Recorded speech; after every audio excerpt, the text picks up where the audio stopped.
Talk, book talk, book talk. It's time. Tell the people.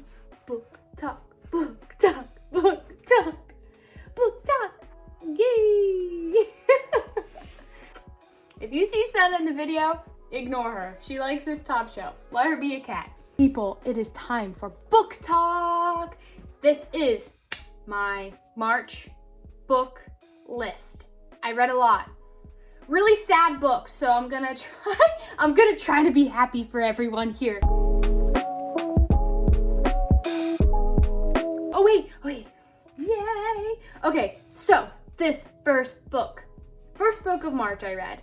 I was so hyped for this book and it delivered, and I'm so happy that I read it. Andy Weir's Project Hail Mary. This book, guys, is probably in my top 5 ever. I did this a 4 out of 5 when I first read it. But looking back, bitch, this is a 5 out of 5, probably a 6 out of 5. I love this book. He made The Martian. That's how everyone knows him. This is the first book I ever annotated in depth, and I just love it. So you're probably asking yourself, but why do you love it? Let me tell you why. This follows our main character, Rylan Grace, who is an ex-scientist and also now a science teacher. The US government comes to him and says, Rylan, we have a problem, you need to fix it. So he basically finds out what's wrong with the world, and obviously this is science fiction, the world is dying, so we need to figure out what the hell is going on. As you can see, Rylan gets sent to space. How does he get sent to space? Why does he get sent to space? You're gonna have to read to find out. On his travels, we run into a very cool friend who is probably one of my favorite book companions to date. Brunissable is probably my favorite. If you remember last book talk from To Sleep in a Sea of Stars, I'm pointing to it, it's right here. This thing is probably a close second. If not, he's more of a main character than the Astro Pig was in that one. But I cannot recommend this book more, like, words aren't coming out of my mouth because everyone just needs to read this. Movie lovers, it's becoming a movie, and Ryan Gosling is the main character, so you have to read it before it comes out, and then we can talk about it. I've been talking about this book for like 3 minutes, so just go read it.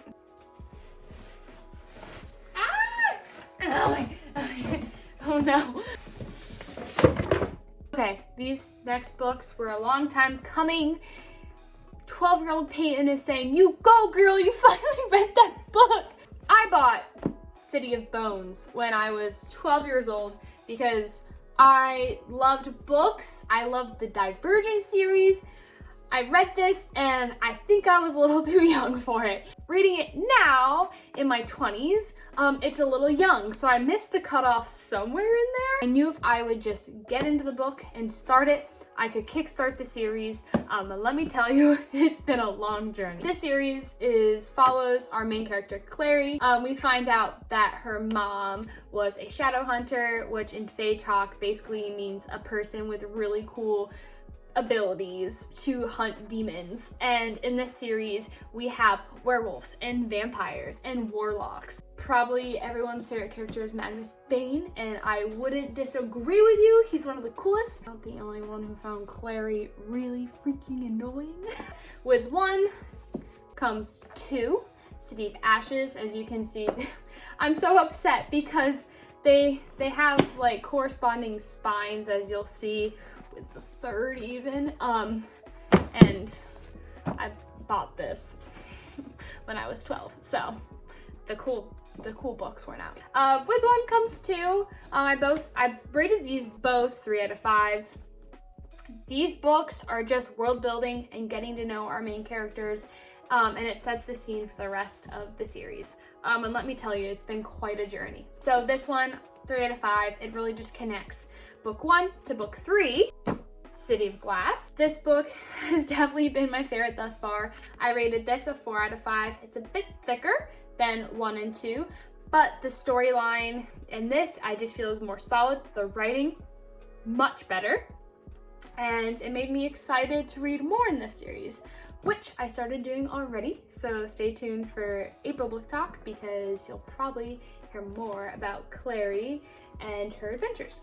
All right, everyone, this is your time to grab a cup of tea, maybe some antidepressants. Just kidding. Don't self-medicate. This is probably the sadder parts of this video, so bear with me.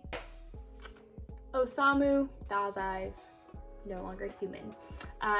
A good friend of mine at college recommended this to me, only because he was starting to read it, and knowing that I am a huge an avid reader, he recommended. It's really short, but this is, I believe, Japan's second best-selling novel consistently, and it's a classic. I've never read translated literature before, so this was my head first dive into it. Beautifully translated, may I say. Beautifully translated. The prose in this is something that will stick with you.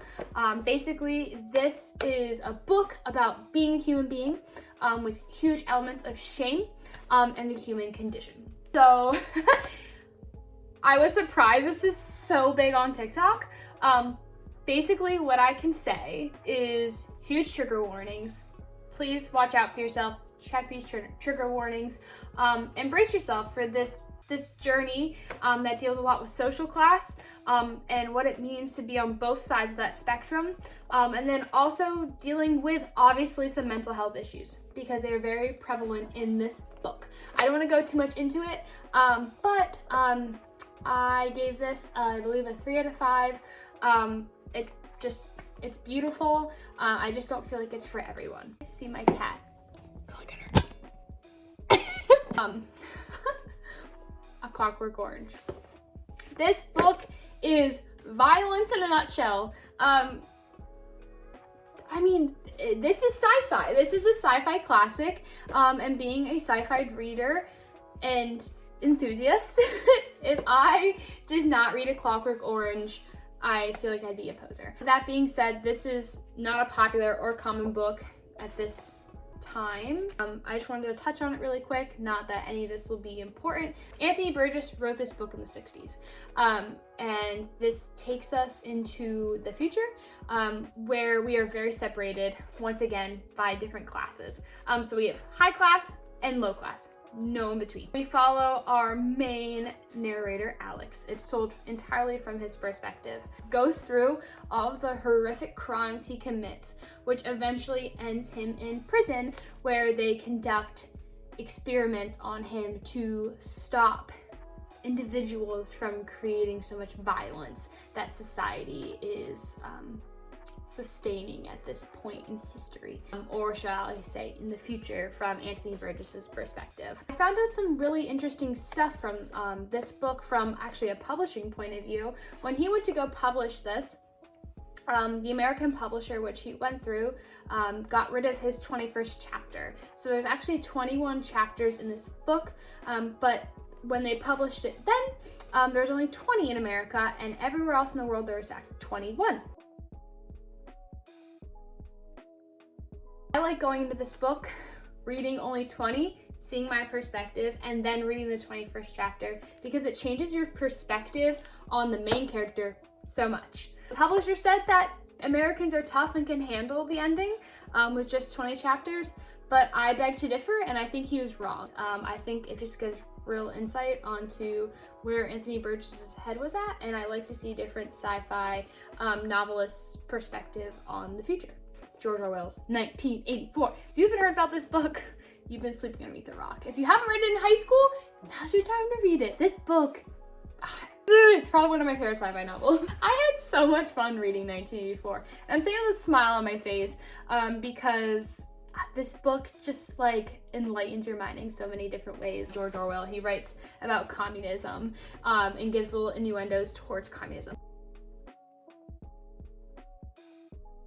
Follow our main character Winston, who works for the government, aka Big Brother. It actually takes place in England, more so London. Winston goes through all these sort of revelations, and we see how far he can get away with those revelations, and hating the society that he was brought up in.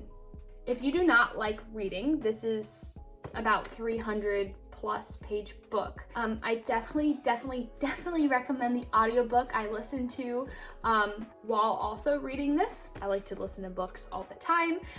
So if you have a hard time getting through classical lit like this, I definitely recommend listening to the audiobook.